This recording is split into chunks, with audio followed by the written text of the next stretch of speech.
Tô careca de saber agora aqui na internet, mais feliz, mais solto, cantando por aí. Tô careca de saber. O que pensa da vida? A ideia segue a mesma lá da TV. Tô careca de saber. Mexer no arquivo para falar das coisas do presente, coisas atuais. Ou tu acha mesmo que os mascotes, Mosqueteiro e o Saci sempre foram assim? O passado pode ser barrigudo e até meio assustador. Faltou um tijolo na parede, hein? E agora? Foi horroroso. Foi ruim de novo. É, Denis, mas diz o próprio site do Grêmio que o mascote tricolor foi inspirado num diretor folclórico meio barrigudinho. Isso lembra alguém? Conversei com o Gordinho pra não liberar alguma coisa. Não foi o Romildo. O modelo inspirador para o mosqueteiro do Grêmio foi o então diretor folclórico barrigudinho Francisco Maineri, que não tem nenhum parentesco com o Maineri, aquele que foi diretor do Grêmio também, depois foi comentarista da Band, rivalizava com o Zac no programa esportivo, muito legal. A primeira aparição então do mosqueteiro barrigudinho foi num jogo contra o Renner, e ele foi levado por um torcedor chamado Salim Nigri, que inclusive tinha uma faixa escrita com o Grêmio onde estiver o Grêmio. Salim Nigri é um torcedor folclórico emblemático do Grêmio. O Lupicínio Rodrigues depois pega essa frase de forma genial e coloca no hino, mas de forma mais criativa, com o Grêmio onde o Grêmio estiver. Tá, mas vamos seguir falando do mascote do Grêmio, o mosqueteiro barrigudinho, que foi inspirado então nesse diretor folclórico, o Francisco Maineri. Tô careca de saber que quem teve a ideia do mosqueteiro foi o chargista Pompeu do jornal Folha da Tarde, que fazia parte do grupo Caldas Júnior, que tinha a Folha da Manhã, o Correio do Povo. É aqui um parêntese. O Breno Caldas, dono desse grupo de comunicação, que tinha a Rádio Guaíba também, ele possuía, na época, em 1969, a sexta maior riqueza do país entre os brasileiros. Que isso, hein? Mas depois o grupo foi perdendo espaço para a RBS, a minha antiga empresa. Que saudade do refeitório, hein? Cabe aqui contar essa história que na época, em 1946, na disputa do Campeonato Gaúcho, o chargista, o Pompeu, na Folha da Tarde, simbolizava, retratava a disputa do Gauchão numa historinha.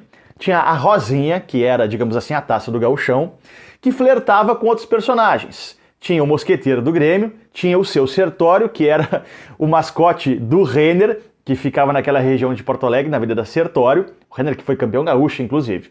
E também tinha o personagem do Inter, o mascote do Inter, que era o Zé Marmita. Ele não é o mascote oficial, mas o Pompeu retratava o Inter a partir desse personagem chamado Zé Marmita. Eu vou contar essa história direitinho, daqui a pouquinho, no mascote do Inter. E aí a Rosinha foi flertando com um personagem, com outro, e no fim acabou namorando o mosqueteiro, que conquistou o Campeonato Gaúcho de 1946. Para fechar a parte do Grêmio, por que mosqueteiro? Porque simbolizava a união, a força, um por todos, todos por um, do romance do Alexandre Dumas. Por ali, D'Artagnan, por ali! Eu espero que sua mulher ainda viva nessa cidade! Isso foi há muito tempo, D'Artagnan! Chegamos no mascote do Inter. Ah, mas por que falou antes do mascote do Grêmio? É porque o Grêmio veio antes, veio o mosqueteiro, e esse é o argumento para esse vídeo. Bom, o mascote do Inter é o seguinte, a gente falou antes que tinha o Zé Marmiteiro, ou o Dr. Marmita, nas charges do Pompeu. O que acontece? O Zé Marmita foi descrito pelo jornalista Cláudio Distman como um homem negro, de chapéu panamá, giz branco, suspensório, gravata. Era um homem que desfilava ali pelo centro de Porto Alegre, na Rua dos Andradas, por exemplo. Era um homem do povo, mas não caiu muito no gosto do Internacional para retratar, para simbolizar o time do Internacional. Agora, o Zé Marmita sempre foi um personagem do povo, também era um personagem do chargista lá da Folha de São Paulo, que em 1945 retratava o povo brasileiro na figura do Zé Marmiteiro. O Zé Marmita, ou Zé Marmiteiro, ele era um homem do povo, tanto que virou até marchinha de carnaval. Sai de casa, Zé Marmita, pendurado na porta do trem. Zé Marmita vai ver. A partir de 1950 sai a figura do Zé Marmiteiro, desse homem mais malandro, e entra um menino preto que representava o torcedor do Internacional, uma criança ou um jovem mais humilde, muito travesso. E aí começa a se aproximar do Saci.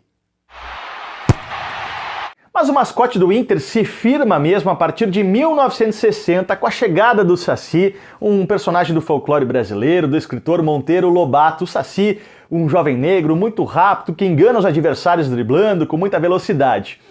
Uma das primeiras aparições do Saci é na revista do Internacional em 1960, que traz informações do time, e aí tá o Saci desenhado, né, de forma muito peculiar ali com um lápis. Essa é uma representação do mascote do Inter e a gente vai ver que o Saci vai se transformando e vai ganhar companhia. Em 2010 surge o Macaco Escurinho, mascote que vai dar muita polêmica. Ele representava os projetos sociais do Internacional. Ele foi eleito numa votação pela internet, mais de 10 mil colorados participaram na época. Escurinho, para homenagear o jogador do Inter na década de 70, bicampeão brasileiro, grande cabeceador, era considerado um 12º jogador. Quando apertava a partida, chama o Escurinho, ele entrava e pá, fazia gol de cabeça. Bom, o que acontece é que algumas pessoas, inclusive do rival Grêmio, consideravam o Macaco Escurinho como um personagem de cunho racista. E o Macaco Escurinho foi também criado para combater o racismo. Mas ele não durou muito tempo, e aí em 2016 fica então somente o Saci. Inclusive está no Estatuto do Internacional como mascote do Internacional, que representa o povo, a torcida do Clube Colorado. O Saci é um grande personagem, muito famoso, participativo nos gols. Ele já apanhou nos gols do Internacional, já foi expulso numa partida, é uma grande figura, assim como o Mosqueteiro. Valeu, gente! Acesse o canal, se inscreva, alerte o sininho, acompanhe todas as informações. Valeu, até a próxima! Tô careca de saber!